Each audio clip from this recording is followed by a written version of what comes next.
And I hope this can be addressed as soon as possible. In regards, Tim, do I put the signature in? What you doing? I'm writing a letter to Gary Bettman. I'm trying to see if they can raise the salary cap by a couple billion. Oh yeah? Why? Because Ingram is being criminally underpaid. Here in transition from the old to the new, hello Utah and hello Arizona. Welcome to the Albertan Coyotes Fan. So that was a wild one. Yotes win 5-4 against the New York Islanders in overtime. And that was the craziest game I have seen in a long time. I think the reason that it was crazy to me was because there was a lot that went wrong and a lot that went right.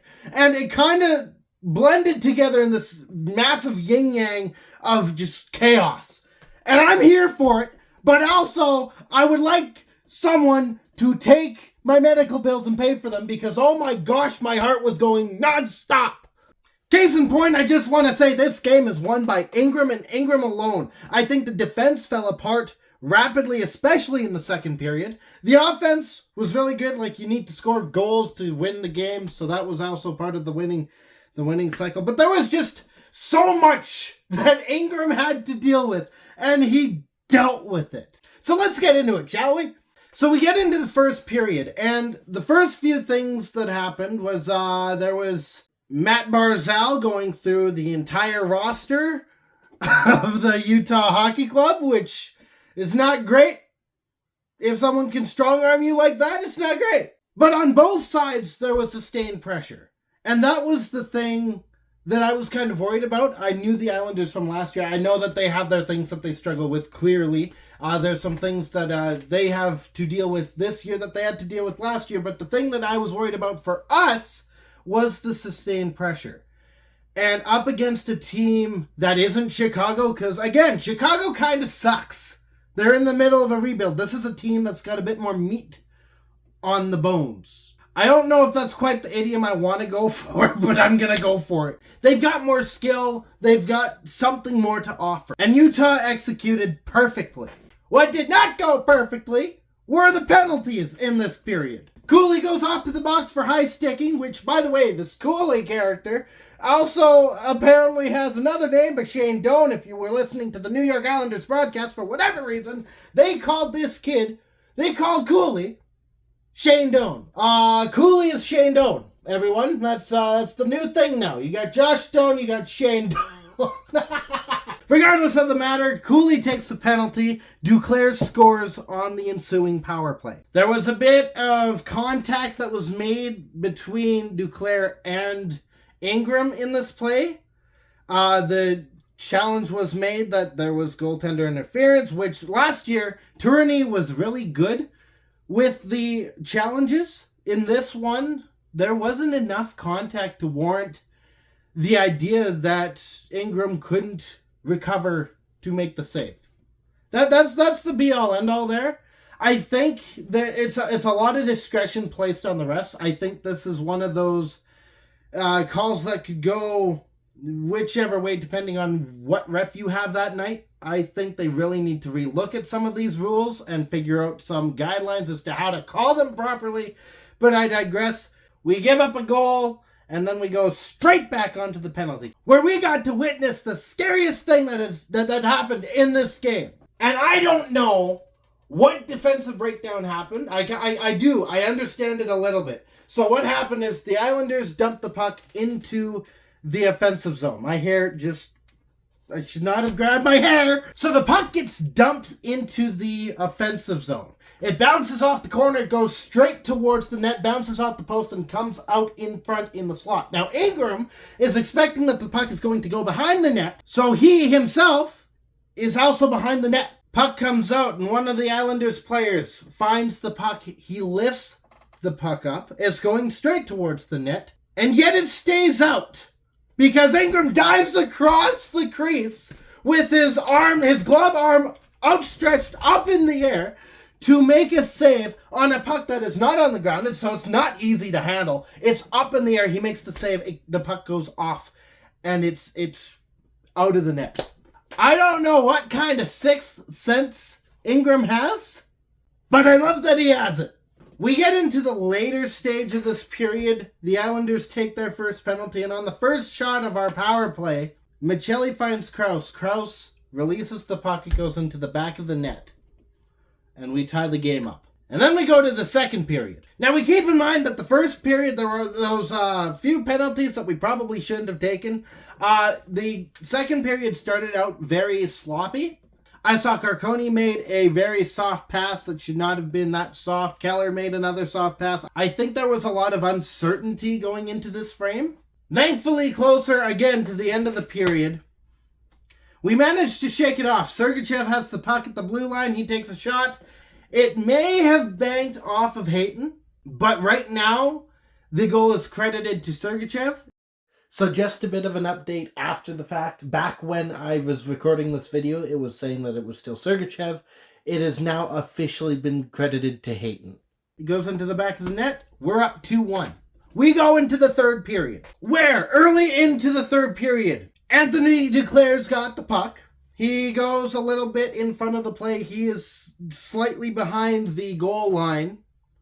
He passes the puck back to Bo Horvat, who just strips it into the back of the net. They tie the game at 2. Upon watching that goal back, the reason that goal happened in the first place is because not once but twice defensive breakdowns happened, and the puck was given away. We had the puck, we gave it away. We got the puck back, which was a great thing, and then we give it away right away again. Goal is scored. You pay for the mistakes that you make. Then Keller gets tripped. The Islanders go on a penalty kill, so they're shorthanded. And we start the penalty sequence. Keep in mind, we're still tied at 2. And there was a massive disconnect between what the Yotes had to do. A shot was put on goal. The rebound was not collected. No one knew where the puck was, except for one Islanders player. Bad communication, bad awareness, puck awareness, player awareness, any sort of awareness. Because at the very least, if you can't find the puck, maybe get in front of anything, like a player that seems to know what he's doing, go there. That didn't happen. The puck ended up in the back of the net. However, very next shift, the Yotes will get one back. Sergachev's at the blue line. He finds Keller. Keller waits a bit, finds Genther on the left side. Genther wastes no time, crosses into the slot, takes a shot. It goes into the back of the net. We're back to tied at 3. Little bit later, there's a face-off. The puck is dropped, and Anders Lee is also dropped. Now, the puck is supposed to be dropped. That's the way that we get the play going. What's not supposed to be dropped is another player. Ian Cole raised his stick and smacked Anders Lee in the jaw, drawing blood, which drew a 4-minute double minor. And I just want to point out real quick, I watched the playoffs between Vancouver, which was Ian Cole's last team, and Edmonton. And I did not like what I saw from Ian Cole. Defensively, he's very sloppy in his defense from time to time, which I haven't quite seen yet. But the other thing that he seems to really love doing is not watching his freaking stick. The amount of times in the Edmonton-Vancouver series where Ian Cole would be very, very reckless with his stick, either getting calls or nearly getting calls, was insane. So I'm very confused as to why we got him. I think maybe they see something I don't. But if he's going to keep drawing these penalties, there was one earlier that was also really stupid. Not in this game, but earlier in the preseason, I believe. I don't know why we picked them up. I hope I find out soon. That said, thankfully, we kill it off. Ingram is basically the only reason that we killed it off. Keller as well, actually. I should mention that Keller was absolutely insane. He was all over the place. He was on his stomach. He was sliding wherever he had to slide to make sure that the Islanders had no lane and no options. We get down to about 2 minutes to go in the frame. And I'm going to try and pronounce this name. I think it's Siplikov. Ends up scoring. Siplikov, based on the fact that I can't pronounce his name, is not a Yote. You know who is a Yote? Josh Stone. Because right after Siplikov scores for the New York Islanders, Josh Stone gets a puck from Kerfoot, who's pinned against the boards. Josh Stone's he's rushing in towards the New York Islanders goaltender. He makes a couple small moves. There was some disconnection between some of the Islanders players. And Josh Stone tucks the puck home to tie the game again at 4. So we go into overtime. Which, by the way, going into overtime, we're guaranteed 1 point. So no matter what the outcome was, after we got to overtime, we lead the Central Division. This early on, we lead it. We're over Winnipeg right now, which is insane because Winnipeg's pretty good. But we get into overtime and it's hard fought. Draws were made like off the face-off where both sides ended up on the ground because they were fighting so hard for that puck. There were times where players were sliding all over the place trying to make sure that lanes were shut down. That goes for both sides. Both sides fought really hard about it. Noah Dobson was taken off of that starting lineup for the overtime. By the sounds of it, it was due to Patrick Waugh, which is the head coach for the New York Islanders. He was trying to send a message. I don't know what that message is going to look like after the results of this game, because there's a bit of an offensive breakdown. The Islanders lose the puck, and the puck is now going the other way. It is a 3-on-1. Dursey gets the puck. He finds Ginther. They're still on the rush, by the way. He finds Ginther. Ginther just releases a quick snap. It goes over the glove of Varlamov, and Yotes win. Yotes win 5-4 in overtime. Oh, boy. And now here's the thing. This is a win, which is good and all. It's great that we won. This seems to be apparently a follow-up from last year for the Islanders, as they cannot hold a third period lead to save their lives. But on our side, there were too many times where the game sort of broke down. And don't get me wrong, it made for some good hockey. But when it comes to crunch time, like this is early season, we've got time to straighten things out.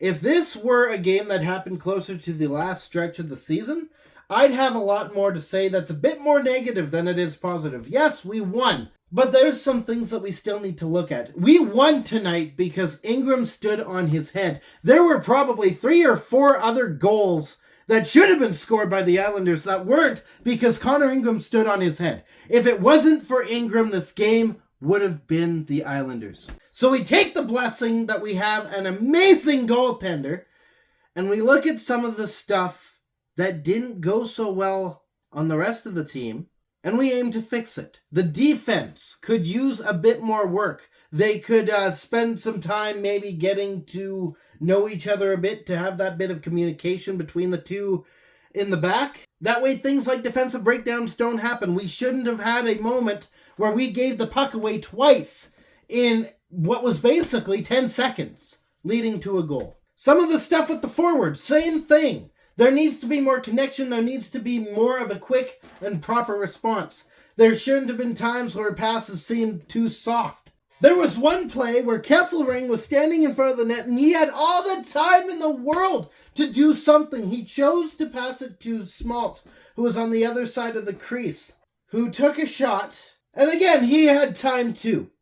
He took a shot way too late, and the puck goes beside the net, nowhere near Varlamov to even have to make a save. So early on, we can celebrate the win.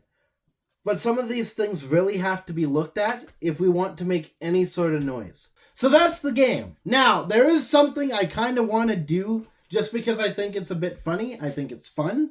I made 4 different sets of forward lines. I haven't looked at the defense yet. Maybe that'll be next video. We'll see. But I've made 4 lines that I think would be interesting to try out. So, first line is what I'm dubbing the rookie line. And I'm surprised by how well I think that this one would work out. It's a combination of Genther, Cooley, and Josh Doan, who are our youngest players that are playing forward. And the reason why I think this line would work out, especially in the late term, like once we get them some proper experience, Genther has a wicked shot. He's got the skill to place the puck wherever he wants to place it. He's got a hard shot. He's got a shot that's hard to control. And then you've got Cooley, who is very skilled. He's a fantastic playmaker. We saw his biggest highlight when they played the Kings. The Yotes played the Kings in Australia, where he did that 360 move to score a goal. He is quick and he is talented at moving the puck. That's a good thing to have. He could be passing the puck to Genther to be ripping those nasty shots. Then you have Josh Doan, he's kind of like a Hayton type, who gets to the front of the net, who gets into the dirty spots to really fight for position and fight to get the puck into the back of the net. So he's the rebound control. He's the one there at the front to make sure that the puck stays into the back of the net. The next line I'm dubbing the Yotes line, and the reason for this is because all three of these players were born in 1996. If you don't know, the Coyotes' inaugural season, having been relocated from Winnipeg, was in 1996, and that consists of Michael Carcone. I have a swivel chair, so this is going to be more fun. Carstone! Stenlund and Schmaltz. There's not much really to say about that one. I think maybe it wouldn't be the best the best line to throw out there, but it's a line that's purely based on date of birth. So I had some creative and fun liberties with that one. The next line is the finesse line, which I think for the most part happens already, save for the right wing. I've got Cooley, Keller, and Schmaltz. Keller and Schmaltz have that really killer connection, and Cooley, once we get him some experience, he can really step up and add to that playmaking.